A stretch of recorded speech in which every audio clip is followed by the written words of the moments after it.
My self doctor अभिषेक। आज हम anatomy lecture शुरू कर रहे हैं। एनाटॉमी एनाटॉमी का मीनिंग क्या है? तो एनाटॉमी का मीनिंग है कि इंटरनल स्ट्रक्चर की स्टडी को हम क्या बोलते हैं? Anatomy, study of internal structure. अब आप बात आती है फ्लावरिंग प्लांट। ये फ्लावरिंग प्लांट क्या है? तो फ्लावरिंग प्लांट आपको पता है क्या है? एंजियोस्पर्म को बोलते हैं। सबसे पहले देखते हैं तो एक साइंटिस्ट थे आर.एच. व्हिटेकर। कौन थे? आर.एच. व्हिटेकर। उन्होंने क्या किया था? 5 किंगडम क्लासिफिकेशन दिया था। क्या 5 किंगडम क्लासिफिकेशन कब दिया था? 1969 में दिया था। और 5 किंगडम कौन कौन थे? Monera, protista, fungi, Plantae and Animalia. आपको पता है हम प्लांटी की बात कर रहे हैं। किंगडम प्लांटी में हमारे सबसे पहले कौन आते हैं? किसकी स्टडी हुई थी? एल्गी की। एल्गी के बाद ब्रायो के बाद टेरिडो, उसके बाद जिम्नोस्पर्म और लास्ट एंजियोस्पर्म। जिम्नोस्पर्म और एंजियोस्पर्म। स्पर्मा मतलब होता है सीड, जिम्नो का मतलब होता है नेकेड। नीट 2025 में क्वेश्चन आया था, असर्शन आया था, जिम्नोस्पर्म और नेकेड सीड। बिल्कुल बात सही था। रीजन क्या होगा? तो सीड को चारों तरफ से कौन कवर करती है? फ्रूट वाल कवर करती है क्या? ठीक है, तो वो फ्रूट वाल कवर नहीं करती है, इस कारण से क्या हुआ? वो जिम्नोस्पर्म बोलते हैं। डन। असर्शन भी सही था, रीजन भी सही था। आई थिंक करेक्ट एक्सप्लेनेशन भी है। ठीक है, क्योंकि क्वेश्चन मुझे याद नहीं उतना, बट ठीक है, इतना ही क्वेश्चन था। आगे चलते हैं।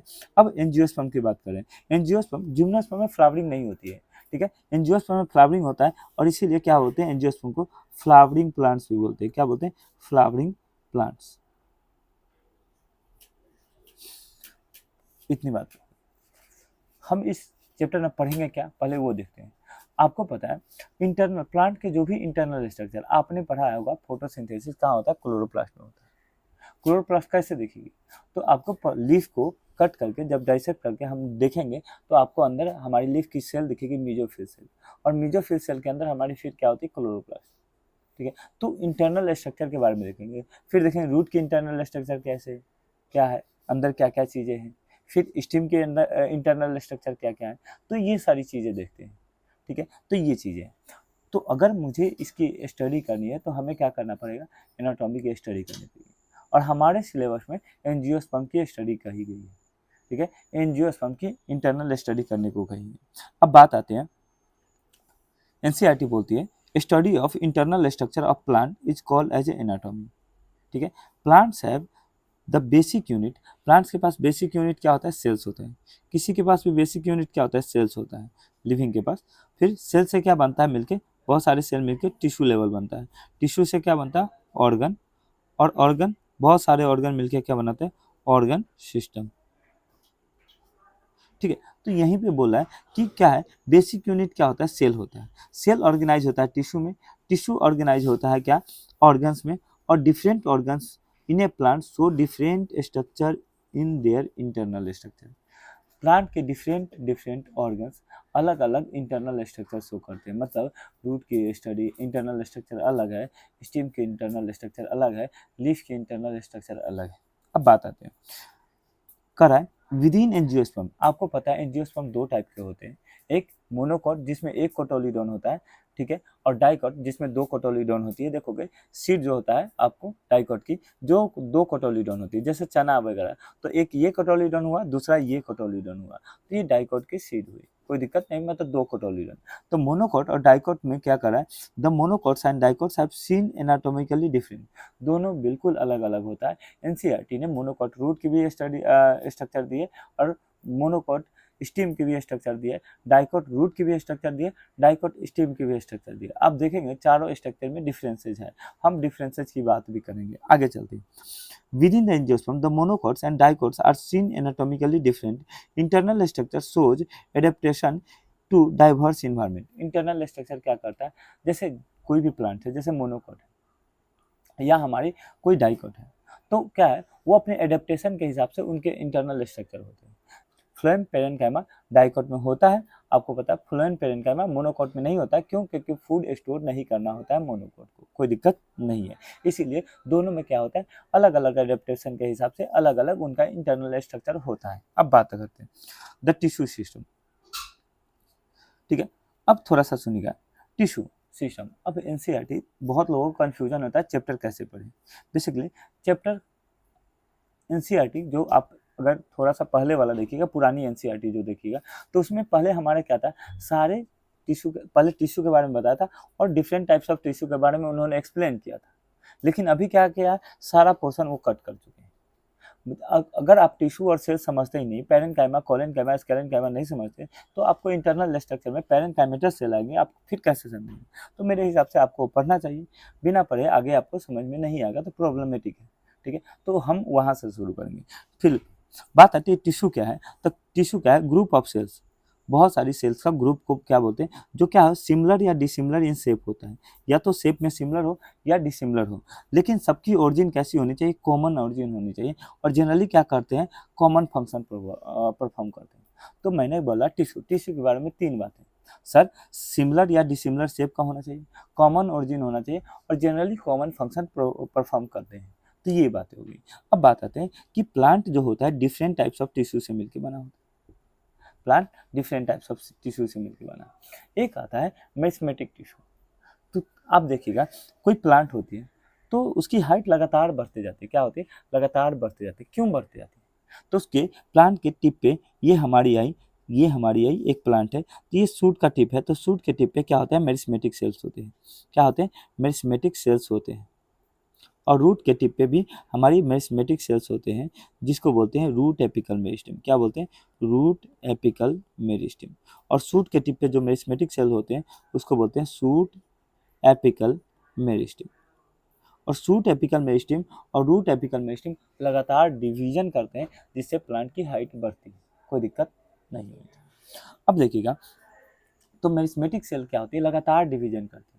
उनका सिर्फ एक ही काम है, डिवाइड करना, डिवाइड करना, डिवाइड करना, डिवाइड।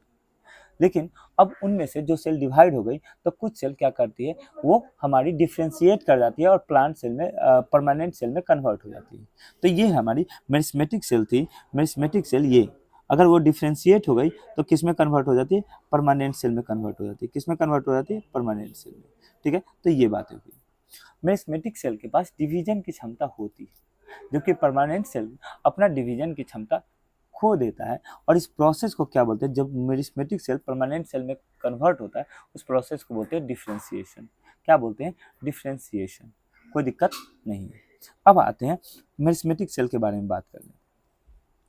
सर इनमें आपने बताया लगातार डिवीजन की क्षमता होगी। अगर डिवाइड करना है तो अभी ऐसी बात है, खाना चाहिए। खाना मतलब कहाँ? प्रोटोप्लाज्म। तो बहुत ज़्यादा अमाउंट में प्रोटोप्लाज्म है। अच्छा, डिवाइड करना है, आपको पता है ये हमारी सेल साइकिल में मेरिस्मेटिक टिश्यू की बात करते हैं। मेरिस्मेटिक टिश्यू क्या होती है कि लगातार कैपेबल ऑफ डिवीजन होती है, मतलब वो लगातार डिवाइड करेगी। इसका मतलब पहले वो डिवाइड नहीं की हुई थी तो उसको बोलते हैं अनडिफ्रेंशिएटेड सेल। क्या बोलते हैं? Undifferentiated cell. लेकिन अब क्या हो, डिवाइड करेगी, डिवाइड करके क्या बना दी? परमानेंट सेल बना दी। क्या बना दी? Permanent cell. तो उसको बोलते हैं डिफ्रेंशिएटेड सेल। ठीक है, उसको क्या बोलते हैं? Differentiated cell. कोई दिक्कत नहीं, उसमें कैपेसिटी ऑफ डिवीजन खत्म हो जाता है। तो परमानेंट सेल में कोई कैपेसिटी ऑफ डिवीजन नहीं होता। किसी सर्टेन कंडीशन के प्रेजेंस में फिर से डिवीजन की क्षमता आती है, तो बात अलग है। ठीक है, उसकी बात करेंगे। फिर से डिवीजन की क्षमता आती है, जैसे आपको पता है हमारे क्या होते हैं, पेरेन्काइमा में हमारी फिर से डिवीजन की क्षमता आती है और वो हमारे क्या बनता है, इंटरफेसिकुलर कैम्बियम बनाता है। वो बात करेंगे, सारी बातें हम करेंगे, आप टेंशन में मत लीजिए। तो ये पहले हम मेरिस्मेटिक और परमानेंट टिश्यू के बारे में जान लेते हैं। तो आपको पता है मेरिस्मेटिक टिश्यू क्या होती है? तो मेरिस्मेटिक टिश्यू सर लगातार डिवाइड करती है। अगर डिवाइड करना है तो खाना चाहिए, बिल्कुल खाना चाहिए। और खाना चाहिए, खाना कहाँ होता है? प्रोटोप्लाज्म में होता है। तो इसमें एबंडेंट प्रोटोप्लाज्म होती है, खूब सारी प्रोटोप्लाज्म भरी होती है, इसीलिए जल्दी जल्दी डिवाइड होता है। तो कैपेबल ऑफ डिवीजन सर, उसके बाद क्या होगा, रीच इन प्रोटोप्लाज्म। कोई दिक्कत नहीं है। अब बात करते हैं, ये सेल साइकिल है। क्या है? ये सेल साइकिल। आपको पता है सेल साइकिल में दो चीजें होती है, एक इंटरफेज और एक एम फेज। इंटरफेज में सेल अपने डिवीजन की तैयारी करता है। क्या करता है? सेल अपने डिवीजन की तैयारी करता है, ये इंटरफेज है। ठीक है। ये हमारी देखिएगा G1 S G2, ये तीनों को मिला के हम क्या बोल रहे हैं, इंटरफेज। कोई दिक्कत नहीं है। तो इसमें डिवीजन की तैयारी करेगा और ये होता है एम फेज, इसमें डिवाइड करेगा। तो इंटरफेज में क्या होता है, डिवीजन की तैयारी करता है। तो आपको पता है न्यूक्लियस क्या जो हमारी जेनेटिक मटेरियल जो डीएनए होगी तो वो क्या होगी, रिप्लिकेट होगी। मतलब एक डीएनए से क्या होगा सर, ये एक डीएनए थी तो ये रिप्लिकेट करके क्या बन जाएगी, 2 डीएनए बन जाएगी। क्या बन जाएगी सर, ये रिप्लिकेट करके क्या बन जाएगी, 2 डीएनए बन जाएगी। ये एक डीएनए थी, ये एक डीएनए थी तो ये रिप्लिकेट करके क्या बन जाएगी, 2 डीएनए बन जाएगी। तो ये अब डीएनए रिप्लिकेशन हो गई तो न्यूक्लियस का साइज बढ़ेगा क्या, बिल्कुल सर, न्यूक्लियस की साइज बढ़ेगी। तो यहाँ न्यूक्लियस थोड़ी बड़ी दिखती है, तो यहाँ बोला क्या, पोजेज लार्ज कॉन्स्पिकुअस न्यूक्लियाई, मतलब वैसी न्यूक्लियाई जो आपको दिखेगी, कोई दिक्कत नहीं है।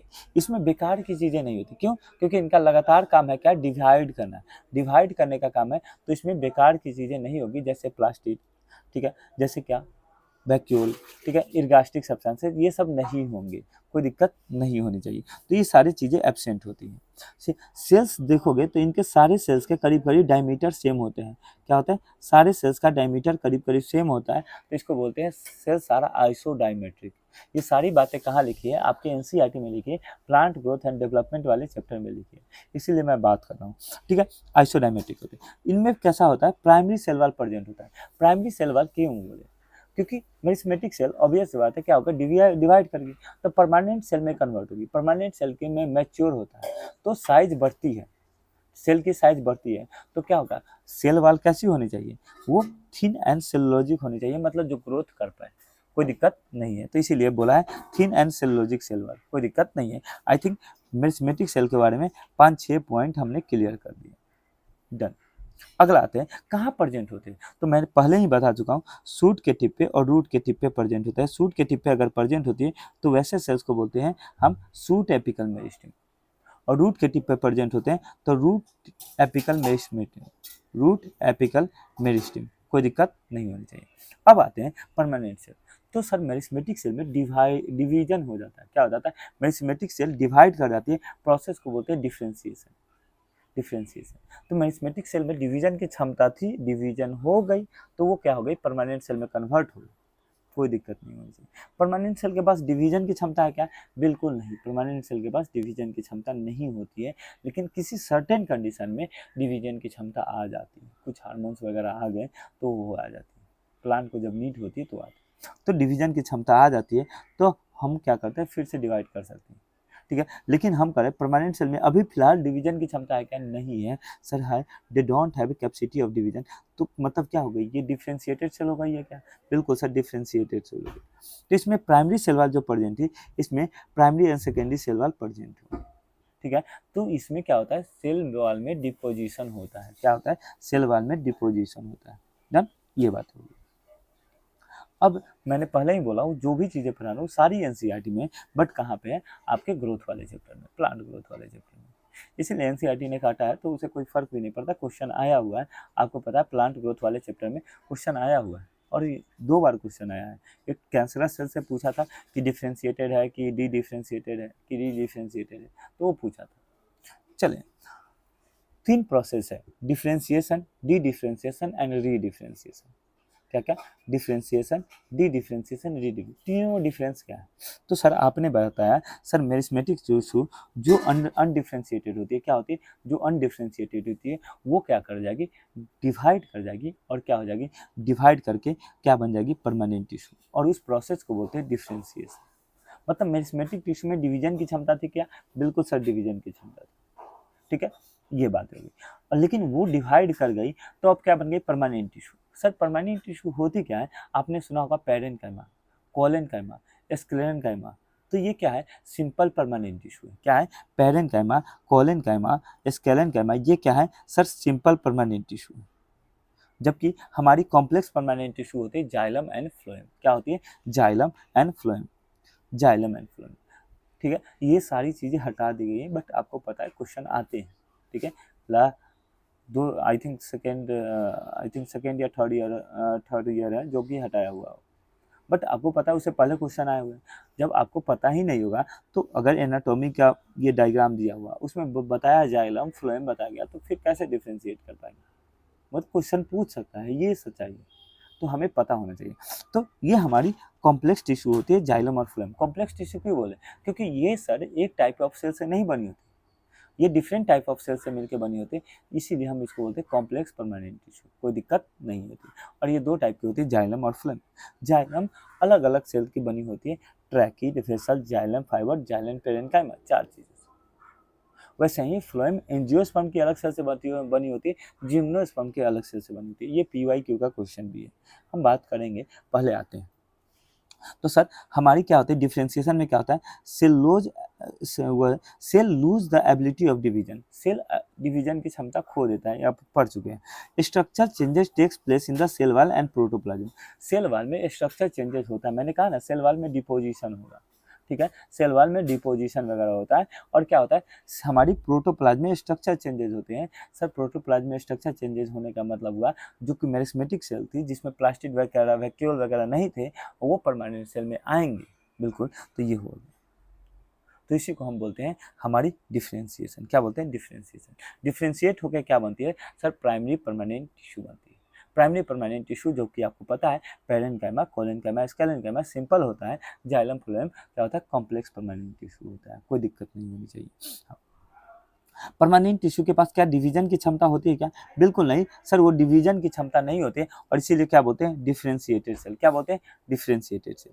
एग्जांपल हो गया ट्रैक्री एलिमेंट, ट्रैकिड का फॉर्मेशन। तो ट्रैकिड आपको पता है क्या है, ट्रैकिड आपको पता है जाइलम की सेल्स होती है, ठीक है, जाइलम की सेल्स को क्या बोलते हैं, ट्रैकिड, जाइलम की वो होती है tracheid, vessel, xylem fibre, xylem parenchyma, ये चारों होती हैं। डन।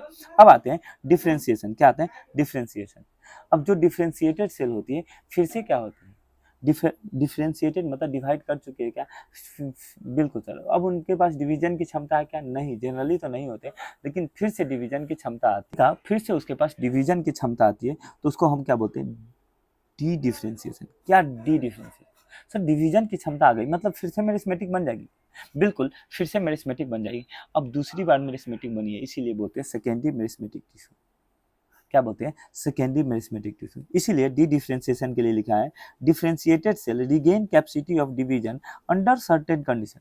ये सर्टेन कंडीशन है क्या भैया, हार्मोन मिल जाए, कुछ ऐसी हार्मोन मिल जाए जिससे डिवीजन होने लगे, तो वो हो गई।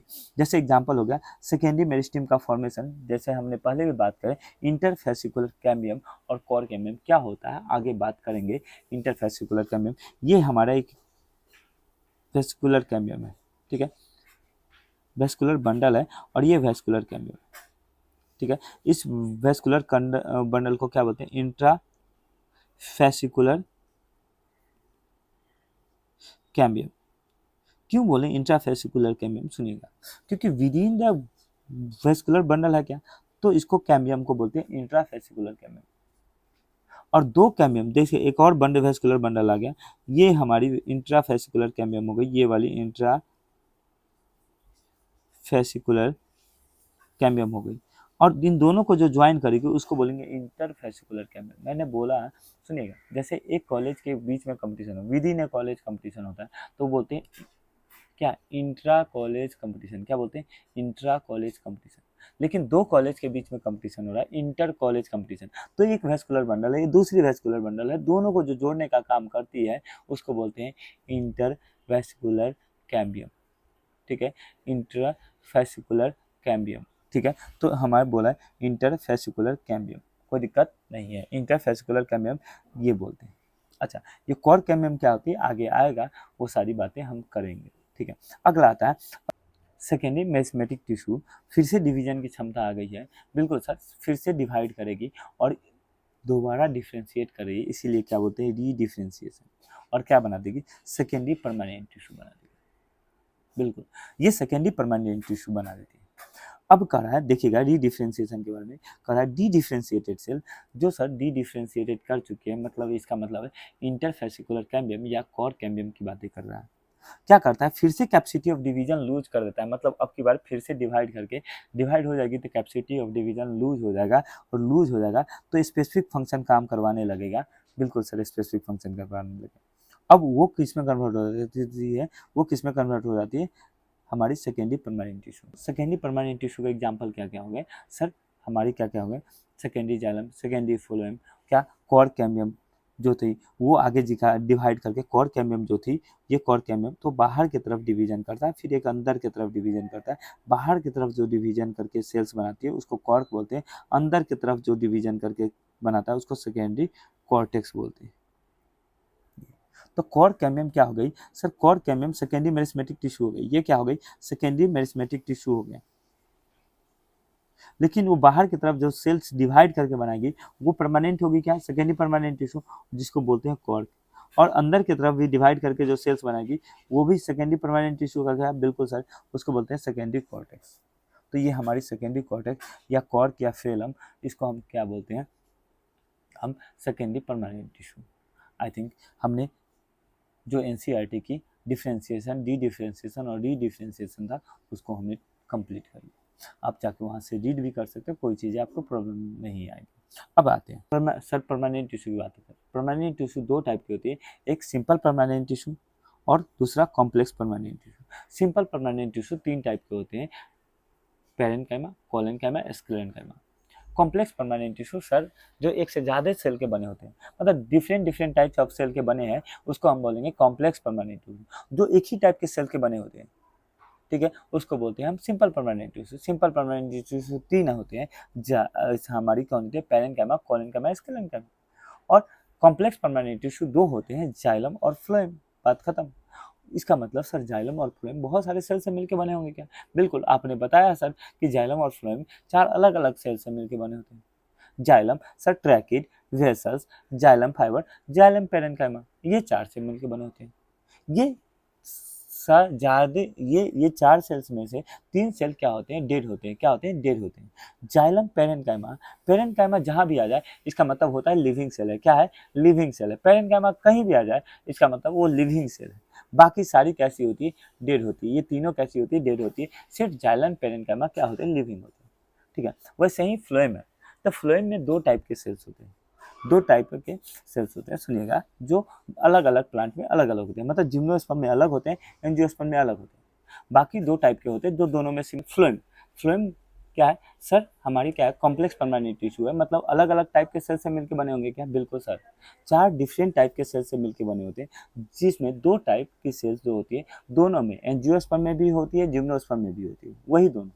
लेकिन दो सेल जो होती है एंजियोस्पर्म में अलग होता है, जिम्नोस्पर्म में अलग होता है। देखते हैं यहाँ पे सर, यहाँ पे देखिएगा, phloem fibres and phloem parenchyma gymnosperm में भी सेम है, एंजियोस्पर्म में भी सेम है, वही सेल्स है। लेकिन एंजियोस्पर्म में क्या होता है सर, सीव ट्यूब एलिमेंट होता है, क्या होता है, सीव ट्यूब एलिमेंट होता है, कॉम्पेनियन सेल होता है। जबकि जिम्नोस्पर्म में क्या होता है, सीव सेल होता है, अल्बुमिनस सेल होता है। ये नीट में क्वेश्चन आया था, कैसे याद रखेंगे, तो थोड़ा ट्रिक हमने कहा, क्या, एसीसी सीमेंट आता है, एसीसी मतलब एंजियोस्पर्म में कौन सी पाई जाएगी, सीसी पाई जाएगी। सीसी का मतलब है कॉम्पेनियन सेल, कौन सी पाई जाएगी, कॉम्पेनियन,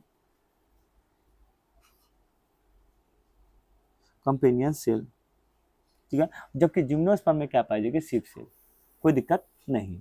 तो यहाँ पे हमारी कौन सी पाई गई, कॉम्पेनियन सेल, और हमारी क्या हो गई यहाँ पे, और दूसरी एंजियोस्पर्म में कौन सी सेल पाई गई, सीव ट्यूब एलिमेंट। मैंने ट्रिक बताया, क्या, दो सी एक साथ, दो सी से ज़्यादा नहीं प्रेजेंट होगी एक में, जैसे एंजियोस्पर्म में सिर्फ दो ही से प्रेजेंट होगी, तो एंजियोस्पर्म में एक सी कहाँ होगा सर, ये कॉम्पेनियन और दूसरी सेल, दूसरी सी सेल, तो ये दो सी कंप्लीट हो गया, क्या, बिल्कुल सर। इसका मतलब कभी भी कॉम्पेनियन सेल के साथ सीव सेल आ सकता है क्या, नहीं सर, क्योंकि तीन सी हो जाएंगे। इसका मतलब ये है कि कॉम्पेनियन सेल और सीव ट्यूब एलिमेंट एक साथ रहेंगे, जो कहाँ प्रेजेंट होता है, एंजियोस्पर्म में। जबकि सीव सेल और अल्बुमिनस सेल, ये देखो, एक सीव सेल सी एक बार और दूसरी सीव दो बार, तो ये दोनों अलग अलग आए, क्या, बिल्कुल। और ये हमारे कहाँ प्रेजेंट होता है, जिम्नोस्पर्म में। इसीलिए मैंने बोला एसीसी सीमेंट, एंजियोस्पर्म में क्या होंगे, कॉम्पेनियन सेल होंगे, जबकि जिम्नोस्पर्म में क्या होंगे, हमारी सीव सेल और अल्बुमिनस सेल होंगे, कोई दिक्कत नहीं है। ये बातें होगी। अब थोड़ा सा देखिएगा, हमने बात किया था सेकेंडरी ग्रोथ की, थोड़ा कॉर कैम्बियम क्या होता है, इंटरफेसिकुलर कैम्बियम क्या होता है, इंट्राफेसिकुलर कैम्बियम क्या होता है, ये सारी बातें की है। ये एग्जैक्टली आप हम क्या है, ये क्या है, स्टीम है, हमने इसको कट किया। अब कट करने के बाद, ठीक है, वैसा स्टेम लिया है जिसमें सेकेंडरी ग्रोथ नहीं है, क्योंकि हमें देखना है कि सेकेंडरी ग्रोथ होती है तो ये सारी चीज़ें कैसे बनती है। तो ये स्टेम है जिसमें सेकेंडरी ग्रोथ अभी नहीं हुई है, हमने इसको कट किया और कट करने के बाद जो इसका सेक्शन है, क्रॉस सेक्शन ऊपर से देखा तो ये ऐसी दिख रही है। सबसे बाहर में क्या होती है सर, एपिडर्मिस होती है। क्या होती है? एपिडर्मिस। उसके नीचे क्या होता है? हाइपोडर्मिस होती है। ठीक है, तो एपिडर्मिस और जस्ट उसके नीचे हाइपोडर्मिस, और यहाँ हाइपोडर्मिस, डाइकोट की हाइपोडर्मिस किसकी बनी होगी सर? कोलेनकाइमा की बनी होगी। क्योंकि डाइकोट में ही क्या होता है सर, डाइकोट में ही हमारी क्या होता है? सेकेंडरी ग्रोथ होती है। तो डाइकोट की हाइपोडर्मिस किसकी बनी होती है? कोलेनकाइमा की बनी होती है। और इसमें क्या होता है सर, आपने पढ़ाया था कोलेनकाइमा क्या है? परमानेंट टिश्यू है। परमानेंट टिश्यू में फिर से डिवीजन की क्षमता आ गई है क्या? बिल्कुल सर, फिर से डिवीजन की क्षमता आ जाएगी और उसको बोलते हैं कोर कैम्बियम। मतलब वो सेकेंडरी मेरिस्टेम में चेंज हो गई क्या? बिल्कुल वो सर, वो सेकेंडरी मेरिस्टेम में चेंज हो गई। और इसी प्रोसेस को बोलते हैं डी डिफ्रेंशिएशन। क्या बोलते हैं? D differentiation. अब ये कोर कैम्बियम जो है ना, ये सेकेंडरी ग्रोथ जब करेगी तो बाहर, मैंने कहा ना ये कोर कैम्बियम में सपोज, तो बाहर की तरफ डिवाइड करके एक सेल बनाएगी जिसको हम क्या बोलते हैं? कॉर्क, या उसको फेलम बोलते हैं। क्या बोलते हैं? कॉर्क या फेलम। और अंदर की तरफ सेल डिवाइड करके बनाएगी तो उसको बोलते हैं सेकेंडरी, सेकेंडरी कॉर्टेक्स, कॉर्टेक्स, या इसको बोलते हैं फेलोडर्म। ठीक है, और कोर कैम्बियम को बोलते हैं फेलोजेन। फेलोजेन, फेलोडर्म, फेलम, ये आपके नहीं आएंगे। ठीक है, ये सेकेंडरी ग्रोथ का पार्ट है, ये आपको नहीं आएंगे। आगे चलते हैं। तो इसका मतलब सर, ये हमारी कोर कैम्बियम में क्या होता है? फिर से डिवीजन होता है सर, री डिफ्रेंशिएशन। क्या? री डिफ्रेंशिएशन आ गई सर, से फिर से डिवाइड करके अपनी डिवीजन की कैपेसिटी लूज कर दिया, और इसी को बोलते हैं क्या? हम री डिफ्रेंशिएशन। इस प्रोसेस को बोलते हैं री डिफ्रेंशिएशन, और बनी क्या? कॉर्क और हमारी सेकेंडरी कॉर्टेक्स। ठीक है, ये बात हो गई। अब देखते हैं ये हमारी वेस्कुलर कैम्बियम। वेस्कुलर कैम्बियम में हमने कहा जो ये क्या है? Interfascicular cambium. क्या है? इंटरफेसिकुलर, सॉरी, ये हमारी विदिन ए वेस्कुलर कैम्बियम है। ये क्या है? Intrafascicular cambium. क्या है? Intrafascicular cambium. ये हमारी कोई वेस्कुलर कैम्बियम है तो ये क्या है? Intrafascicular cambium. विदिन है तो इंट्रा बोलेंगे। ठीक है, वेस्कुलर बंडल के विदिन है तो इंट्रावेस्कुलर कैम्बियम बोलेंगे। अब दो वेस्कुलर बंडल के बीच में, ये दो वेस्कुलर बंडल के बीच में क्या होती है सर? ये जो ग्रीन ग्रीन टाइप के सेल्स दिखाई गए वो पैरेन्काइमा की होती है। क्या होती है? पैरेन्काइमा की। उनमें फिर से डिवीजन की क्षमता आ जाती है। क्या होती है? उनमें फिर से डिवीजन की क्षमता आ जाती है, और वो डिवाइड करके क्या बना देते हैं? हमारी सेकेंडरी मेरिस्मेटिक सेल, जिसका नाम है इंटरफेसिकुलर, इंटरफेसिकुलर कैम्बियम या इंटरवेसिकुलर कैम्बियम। अब इंट्राफेसिकुलर और इंटरफेसिकुलर मिला के क्या बनते हैं? वेसिकुलर कैम्बियम बना देते हैं। क्या बना देते हैं? वेसिकुलर। ये वेस्कुलर कैम्बियम हमारी बाहर की तरफ क्या बनाएगी? सेकेंडरी फ्लोएम बनाएगी। क्या बनाएगी? सेकेंडरी फ्लोएम बनाएगी। और अंदर की तरफ क्या बनाएगी? हमारी सेकेंडरी जाइलम बनाएगी। ये आपका पूरा डिफ्रेंशिएशन, डी डिफ्रेंशिएशन और री डिफ्रेंशिएशन कंप्लीट होता है। इसके बाद आपकी बचती है पैरेन्काइमा, कोलेनकाइमा, स्क्लेरेन्काइमा। ठीक है, उसकी बातें हम नेक्स्ट लेक्चर में करेंगे।